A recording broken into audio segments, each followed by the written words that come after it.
Hello friends. Welcome back to my channel economics with Deepti. आज के session में मैं आपके साथ डिस्कस करूंगी Phillips curve and adaptive expectations. कल की क्लास में हम लोगों ने डिस्कस किया था फिलिप्स कर्व। आई होप आप सबने वो लेक्चर देखा है। नहीं लेक्चर देखा अभी तक तो उसका लिंक आपको डिस्क्रिप्शन बॉक्स में भी मिल जाएगा, और साथ ही Telegram group economics with Deepti इसको भी ज्वाइन करिए सो दैट आपको टाइमली अपडेट्स मिलते रहे। अब स्टार्ट करते हैं आज की क्लास, लेकिन उससे पहले अगर अभी तक आपने वीडियो को लाइक नहीं किया then please like, share, subscribe and comment. Phillips curve और एडेप्टिव एक्सपेक्टेशन के बारे में अगर हम बात करें तो यहाँ पे हम लोगों ने कल की क्लास में जैसे देखा स्टेबल फिलिप्स कर्व, यहाँ पे हम किसके बारे में बात करते हैं? हम डायनेमिक फिलिप्स कर्व के बारे में बात करते हैं। किसके बारे में बात करते हैं? Dynamic Phillips curve. और डायनेमिक फिलिप्स कर्व के बारे में जब बात की जाती है तो it is also known as the expectations augmented Phillips curve. Expectations augmented Phillips curve. अब यहाँ पे जब मैंने लिखा एक्सपेक्टेशन ऑगमेंटेड फिलिप्स कर्व, तो आप लोगों को याद आ रहा होगा जब हम लोगों ने इन्फ्लेशन में इफेक्ट्स ऑफ इन्फ्लेशन वाली क्लास डिस्कस की थी, तो वहां पे हम लोगों ने दो तरीके की इन्फ्लेशन पढ़ी थी। नंबर वन, मैंने आपके साथ एंटीसिपेटेड इन्फ्लेशन के बारे में बात की थी। नंबर टू, हमने अनएंटीसिपेटेड इन्फ्लेशन के बारे में बात की थी। जब हम एंटीसिपेटेड इन्फ्लेशन के बारे में बात कर रहे थे तो हम लोगों ने वहां पे एक वर्ड यूज किया था, दैट इज एक्सपेक्टेशन। ठीक है, एक्सपेक्टेड इन्फ्लेशन। तो यहाँ पे बिकॉज डायनेमिक फिलिप्स कर्व का दूसरा नाम है एक्सपेक्टेशन ऑगमेंटेड फिलिप्स कर्व, तो यहाँ पे भी हम किसके बारे में बात करेंगे? We talk about the expected inflation, या अगर इसका टेक्निकल नाम मैं देखूं तो it is also known as the anticipated inflation. तो हम यहाँ पे किसके बारे में बात करेंगे? हम यहाँ पे एक्सपेक्टेड इन्फ्लेशन या एंटीसिपेटेड इन्फ्लेशन, जो आप बोलना चाहे, हम उसके बारे में बात करेंगे। अब यहाँ पे जब हम डायनेमिक फिलिप्स कर्व के बारे में बात करते हैं तो अभी तक आपको यहाँ पे ये तो समझ आ गया कि यहाँ पे हम एक्सपेक्टेशंस को कंसीडर करते हैं, वेयर एज जब हम स्टेबल फिलिप्स कर्व, या जिसका दूसरा नाम क्या है, स्टेबल फिलिप्स कर्व या ट्रेडिशनल फिलिप्स कर्व, जो हम लोगों ने कल पढ़ी थी ना क्लास, उसमें जो हम लोगों ने फिलिप्स कर्व पढ़ी that is stable Phillips curve, या हम उसको क्या कहते थे? Traditional Philips curve. तो वहां पे एक्सपेक्टेशंस को हम कंसीडर नहीं करते। तो आई होप आप लोगों को दोनों के बीच में क्या डिफरेंस है वो समझ आ गया होगा। अब जब हम डायनेमिक फिलिप्स कर्व के बारे में बात कर रहे हैं तो नंबर वन मैंने बोला, यहाँ पे हम एक्सपेक्टेशंस के बेसिस पे बात कर रहे हैं। हम लोग यहाँ पे एक्सपेक्टेशन को कंसीडर करके चल रहे हैं। अभी हम इस पे आएंगे डिटेल पे, अभी सिर्फ मेजर मेजर पॉइंट्स बता रही हूँ। अब यहाँ पे दो इकोनॉमिस्ट का नाम आपको याद होना चाहिए। Whenever we consider the dynamic Phillips curve, तो आपके दिमाग में दो इकोनॉमिस्ट होने चाहिए। Number one is the Milton Friedman and number two is the Edmund Phillips. इन दोनों इकोनॉमिस्ट का नाम होना चाहिए आप लोगों के मेमोरी में, क्योंकि हो सकता है मैच द फॉलोइंग में आप लोगों को पूछा जाए dynamic Phillips curve is associated with. बहुत बार क्या होता है, ये दोनों जो इकोनॉमिस्ट है उनके नाम के साथ लिंक करके आपको पूछा जाता है, तो दोनों आप लोगों को एकदम अच्छे से याद होने चाहिए। अब जब मैंने बोला dynamic Phillips curve anticipated inflation के बारे में बात कर रहा है, तो आपको याद है जब हमने एंटीसिपेटेड इन्फ्लेशन पढ़ा था तो मैंने क्या बोला था? लेट्स से जो आपके वर्कर्स है वो एक्सपेक्ट कर रहे हैं कि price level that is the inflation वो 5% से बढ़ गया। अब वो लोग क्या करेंगे? जब उन्होंने देखा कि 5% से इन्फ्लेशन बढ़ा, तो वो लोग देखेंगे कि जो हमारी रियल वेजेस है दैट इज W/P, वो क्या करेगी? वो फॉल करेगी। अगर वेजेस नहीं बढ़ेंगी तो W/P क्या करेगा? फॉल करेगा। अब W/P फॉल करे, वो वर्कर तो आपका चाहेगा नहीं, तो वर्कर चाहेगा कि जो मेरी रियल वेजेस है वो कांस्टेंट रहे, तो उसके लिए वो क्या करेगा? वो इम्प्लॉयर को पुश करेगा to increase their nominal wages by 5%। Same percentage से आप उनकी नॉमिनल इनकम को बढ़ाइए, नॉमिनल वेजेस को बढ़ाइए, सो दैट मेरा W/P क्या रहे? रियल वेजेस कांस्टेंट रहे। अब यहाँ पे बिकॉज उसने देखा कि 5% का इन्फ्लेशन बढ़ रहा है मार्केट में, तो वो नॉमिनल वेजेस में इंक्रीमेंट मांग रहा है। ठीक है, तो यहाँ पे हम इसके बारे में बात करते हैं। एक्सपेक्टेड इन्फ्लेशन में हम लोगों ने उस टाइम पे भी पढ़ा था इन डिटेल कि वहां पे क्या होता है, पीपल अपनी वेजेस को भी वहां पे क्या करते हैं, ट्राई करते हैं कि उतना इंक्रीज करे जिस तरीके से उनका रियल वेज क्या रहे, कांस्टेंट रहे। ये सब मैंने आपके साथ उस समय डिस्कस किया था, नहीं देखा तो डिस्क्रिप्शन बॉक्स में इसका लिंक भी डाल दूंगी वीडियो का, तो वो भी देख लेना। तो आई होप आपको कुछ कुछ चीजें क्लियर हुई। अब हम आते हैं आज के टॉपिक पे, दैट इज एडेप्टिव एक्सपेक्टेशंस। ठीक है, तो यहाँ पे हम लोग डायनेमिक फिलिप्स कर्व के बारे में बात करेंगे। ये तो आपको अभी तक समझ आ गया। अब आप लोगों को कल वाली डायग्राम याद है फिलिप्स कर्व की? जब हम कल वाली डायग्राम बना रहे थे फिलिप्स कर्व की, तो वहां पे हम लोगों ने इस तरीके से फिलिप्स कर्व को ड्रॉ किया था, जहां पे वाई एक्सिस पे हम लोगों ने रेट ऑफ इन्फ्लेशन लिखा था और एक्स एक्सिस पे हमने क्या लिखा था, अनएम्प्लॉयमेंट रेट लिखा था। याद आ रहा है? तो यहाँ पे ये जो फिलिप्स कर्व था वो क्या था, हमारा शॉर्ट रन फिलिप्स कर्व। लेकिन जब हम एडाप्टिव एक्सपेक्टेशन के बारे में बात करते हैं, हम डिराइव क्या करना चाह रहे हैं, we are trying to derive the long run Phillips curve. यहाँ पे हमारा जो फोकस है वो कहाँ पे है, लॉन्ग रन फिलिप्स कर्व में है। तो मैं आपको डायग्रामेटिकली समझाऊंगी, पहले डायग्राम भी बनाते जाएंगे साथ में, और फिर आपको समझाती रहूंगी कि क्या हो रहा है इकोनॉमी के अंदर। अब कल वाली क्लास में आपको एक वर्ड याद होगा, मैंने आपके साथ एक टर्म यूज की थी, that is Naidu, non accelerating natural, non accelerating inflation rate of unemployment. याद आ रहा है आपको? मैंने नायडू एक्सप्लेन किया था कि कल की क्लास में क्या होता है। वहां पे नायडू में एक एडिशनल पॉइंट मुझे आपके साथ डिस्कस करना था, वो डिस्कस करेंगे, फिर डायग्राम में आएंगे। तो यहाँ पे क्या होता है, it is that rate of unemployment जहां पे इन्फ्लेशन नहीं बढ़ता। ठीक है, where inflation does not rises.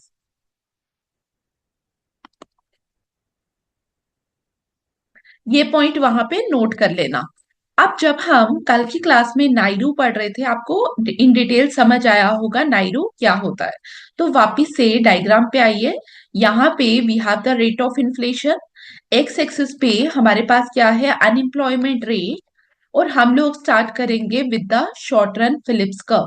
हम लोगों ने बोला लेट से हमारे पास S P C one, it is the short run Phillips curve, जहां पे हम लोग कहाँ पे हैं, ए नॉट पे। ए नॉट पे हमारे पास क्या है, लेट से this is the natural rate of unemployment, और वी आर एज्यूमिंग कि जो नेचुरल रेट ऑफ अनएम्प्लॉयमेंट है वो क्या है, that is 5% in the economy. और यहाँ पे मैंने क्या बोला, इस रेट ऑफ अनएम्प्लॉयमेंट पे आपका इन्फ्लेशन जो है वो राइज नहीं करता। लेट से हम ए नॉट पे है और इसके corresponding we have 5% inflation in the economy. Somehow क्या हुआ, इन्फ्लेशन जो था वो राइज कर गया। समहाउ इन्फ्लेशन क्या हुआ, इन्फ्लेशन इंक्रीज करके 7% हो गया। इन्फ्लेशन क्यों इंक्रीज किया, because of some expansionary policy of government, physical policy, expansionary physical policy government ने लॉन्च की, जिसकी वजह से क्या हुआ, इन्फ्लेशन हुआ। या लिख देते हैं, एक्सपेंशनरी फिजिकल पॉलिसी की वजह से क्या हुआ, इन्फ्लेशन हुआ।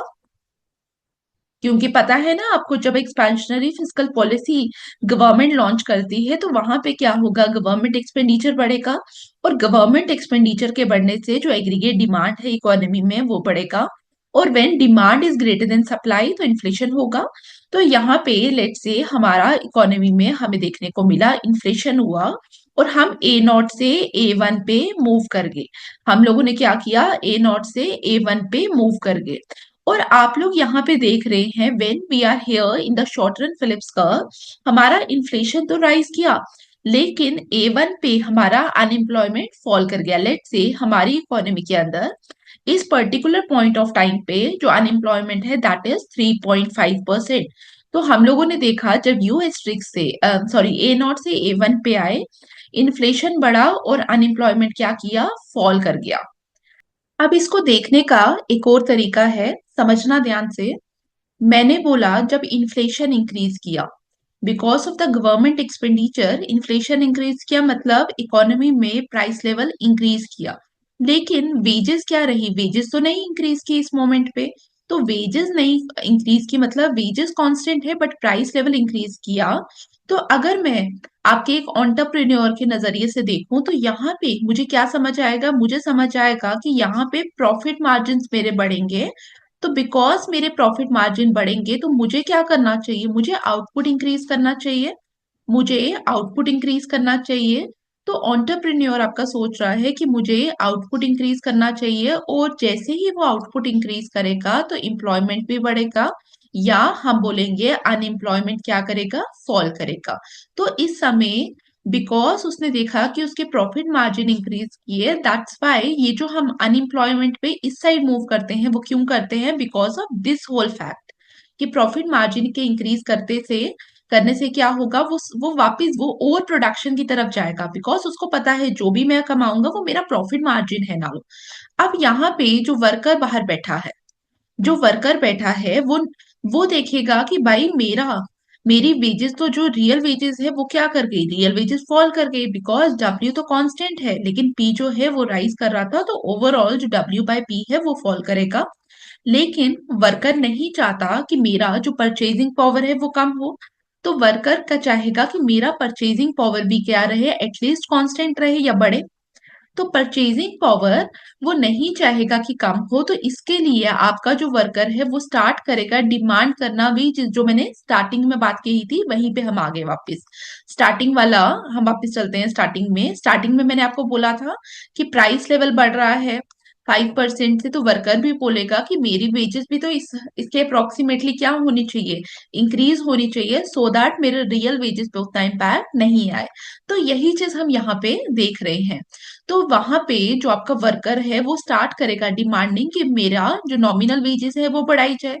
तो वर्कर्स विल स्टार्ट डिमांडिंग कि नॉमिनल वेज बढ़ाओ, दैट इज डब्ल्यू को बढ़ाओ। अब जैसे ही आपके वर्कर ने बोला कि डब्ल्यू को बढ़ाओ, तो यहां से जो आपका एंटरप्रेन्योर है उसके प्रॉफिट मार्जिन खत्म होना स्टार्ट हो जाएंगे, because price of the product is fix. अब अब जो प्राइस ऑफ द प्रोडक्ट है उसमें वेजेस प्लस प्रॉफिट्स है। मैं रॉ मटेरियल और उसमें नहीं जा रही हूँ, मैं for the sake of simplicity आपको समझाने की कोशिश कर रही हूँ। एक प्रोडक्ट है, उसमें से एक पार्ट चला जाएगा वेजेस की फॉर्म में टू द वर्किंग क्लास, और दूसरा जो पार्ट है वो कहा जाएगा प्रॉफिट की फॉर्म में टू द एंटरप्रेन्योर। तो अगर मैं डब्ल्यू को बढ़ा दूं इट डेफिनेटली मीन्स कि मेरा प्रॉफिट मार्जिन फॉल करेगा। तो यहाँ पे जो एंटरप्रेन्योर है उसको लगेगा प्रॉफिट मार्जिन क्या करेगा, फॉल करेगा। तो ये जो एंटरप्रेन्योर है अब उसके पास कोई भी इंसेंटिव नहीं है टू प्रोड्यूस मोर, तो ये क्या करेगा, ये प्रोडक्शन कम करेगा। प्रोडक्शन कम करने का मतलब अब ये जो एंटरप्रेन्योर है ये लेबर डिमांड को कम करेगा, लेबर डिमांड को कम करेगा। जब हमने बोला कि आपका एंटरप्रेन्योर लेबर डिमांड को कम करेगा it means employment will fall in the economy. जब हम बात कर रहे हैं कि एम्प्लॉयमेंट फॉल करेगा इकोनॉमी में, इसका मतलब क्या हुआ, इसका मतलब हुआ इकोनॉमी के पर्सपेक्टिव से अगर मैं बात करूं तो unemployment will rise in the economy. और वापिस से डायग्राम पे आइए, हम लोग ए नॉट से ए वन पे तो आए थे, ये आप सबको पता चल गया, लेकिन अगर आप यहाँ पे ध्यान से देखें, हम वापिस से हम वापिस से कहाँ मूव कर जाएंगे, वापिस से हम natural rate of unemployment move करेंगे। और आप लोग देखेंगे कि करस्पॉन्डिंग टू 7% इन्फ्लेशन नहीं फॉल कर रहा है। ठीक है, इस चीज को ध्यान से समझना, मैं आपको समझाऊंगी अभी। इन्फ्लेशन नहीं फॉल कर रहा है, अनएम्प्लॉयमेंट इकोनॉमी में बढ़ रहा है। ठीक है, तो यहाँ पे क्या हुआ, जब हम सेकेंड स्टेप में आए ए वन से, लेट से बी नॉट इस पॉइंट का नाम रखो, तो बी नॉट पे इन्फ्लेशन जो है, इन्फ्लेशन राइज कर गया, 5% से 7% पे इन्फ्लेशन आया, बट जो हमारा नेचुरल रेट ऑफ अनएम्प्लॉयमेंट है हम उस पे वापस आ गए। तो हम लोगों ने देखा कि इसी तरीके से अगर आपका शॉर्ट रन फिलिप्स कर्व जो है, ठीक है, लेट्स से मैं बी नॉट से एक शॉर्ट रन फिलिप्स कर्व बनाऊं, SPC2 मार्क कर लेते हैं इसको। अगर मैं SPC2 पे बी नॉट पे काम कर रही हूँ, तो यहाँ पे अगर गवर्नमेंट या रिजर्व बैंक ऑफ इंडिया ने क्या किया, expansionary policy lie, B it the monetary policy B it the fiscal policy, तो उसकी वजह से क्या होगा, फिर से हमें देखने को मिलेगा कि जो आपका इन्फ्लेशन है वो बढ़ेगा। लेट से हम बी नॉट से आगे किसी पॉइंट पे बी वन पे, ठीक है, तो इन्फ्लेशन बढ़ा 9% हो गया, और अनएम्प्लॉयमेंट फॉल कर गया। ठीक है, अनएम्प्लॉयमेंट जरूरी नहीं है हम 3.5 में आए, मैंने इसे बनाया भी है, अनएम्प्लॉयमेंट लेट से 3% हो गया। सॉरी 4% हो गया। तो अगर आपका अनएम्प्लॉयमेंट बढ़ा, फिर से वही प्रोसेस चलेगा और एक पॉइंट के बाद हम कहाँ आ जाएंगे, सी नॉट पे आ जाएंगे। सच दैट अगर आप यहाँ पे नोट करें, मेरे पास जो मेरा फिलिप्स कर्व बन रहा है वो इस तरीके का बन रहा है, लॉन्ग रन फिलिप्स कर्व। किस तरीके का बनेगा, इस तरीके का। और ये जो फिनोमिना है लॉन्ग रन फिलिप्स कर्व में जो हमें देखने को मिल रहा है, हमें क्या देखने को मिल रहा है, inflation is increasing in the economy. Inflation is increasing in the economy, लेकिन साइमल्टेनियसली हमारी इकोनॉमी के अंदर क्या है, अनएम्प्लॉयमेंट जो है वो कम नहीं हो रहा, अनएम्प्लॉयमेंट कम नहीं हो रहा, या दूसरे सेंस में मैं ये बोल सकती हूँ, output is not rising in the economy. मतलब इकोनॉमी के अंदर मुझे क्या देखने को मिल रहा है, इकोनॉमी के अंदर मुझे स्टैग्नेशन देखने को मिल रहा है। और जब इन्फ्लेशन और स्टैग्नेशन इकट्ठा होता है तो हम इसको क्या कहते हैं, हम इसको कहते थे स्टैगफ्लेशन। 1970s में कल की क्लास में मैंने आपको यही बताया था कि 1970s में हमें देखने को मिला कि जो हमारी ट्रेडिशनल फिलिप्स कर्व है वो तो वर्क ही नहीं कर रही इकोनॉमी के अंदर।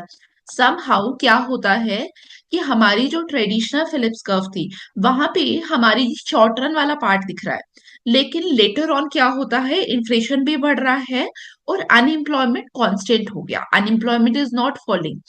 अगर हम अपने ट्रेडिशनल फिलिप्स कर्व में होते तो क्या होना चाहिए था, ट्रेडिशनल फिलिप्स कर्व में अगर इन्फ्लेशन बढ़ता तो अनएम्प्लॉयमेंट कम होना चाहिए था, इन्फ्लेशन बढ़ेगा तो अनएम्प्लॉयमेंट कम होना चाहिए। बट यहाँ पे क्या है, इन्फ्लेशन तो बढ़ रहा है बट अनएम्प्लॉयमेंट इज कांस्टेंट, जिसको हम लोग क्या बोलते हैं इकोनॉमिक्स में, it is known as stagflation. Clear.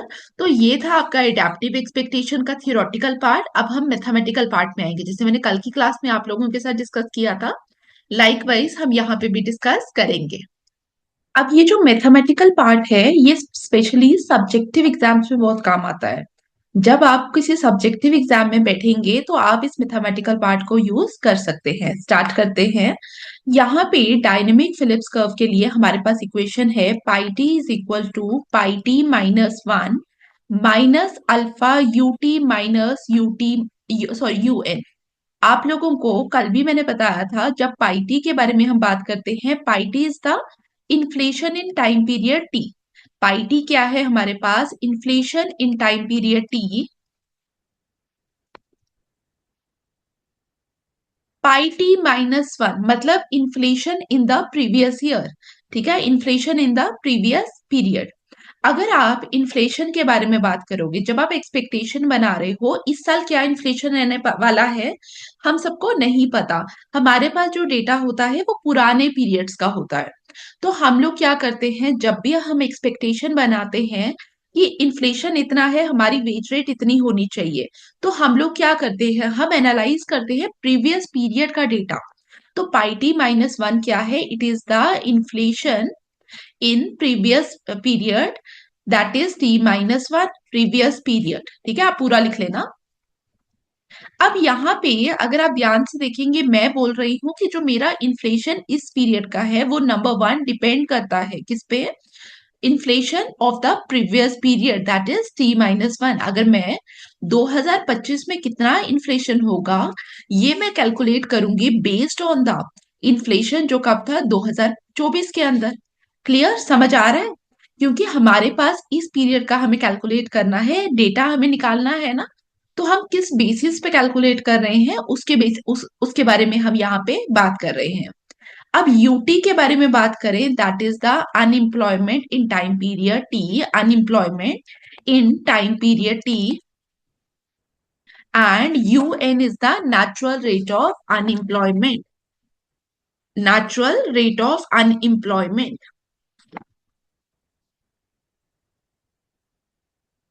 अब ये फॉर्मूला आपको याद होना चाहिए। ठीक है, लॉजिक में मत जाना कि किस तरीके से ये फॉर्मूला डिराइव हुआ है, दिस इज द फॉर्मूला जो आपको पता होना चाहिए। और फॉर्मूला याद करना इतना मुश्किल भी नहीं है, आप यहां से डायरेक्टली बोल सकते हैं इन्फ्लेशन इस पीरियड पे डिपेंड करेगी inflation of the previous period. ठीक है, तो यहाँ पे आप लोगों को ये क्लियर हो गया।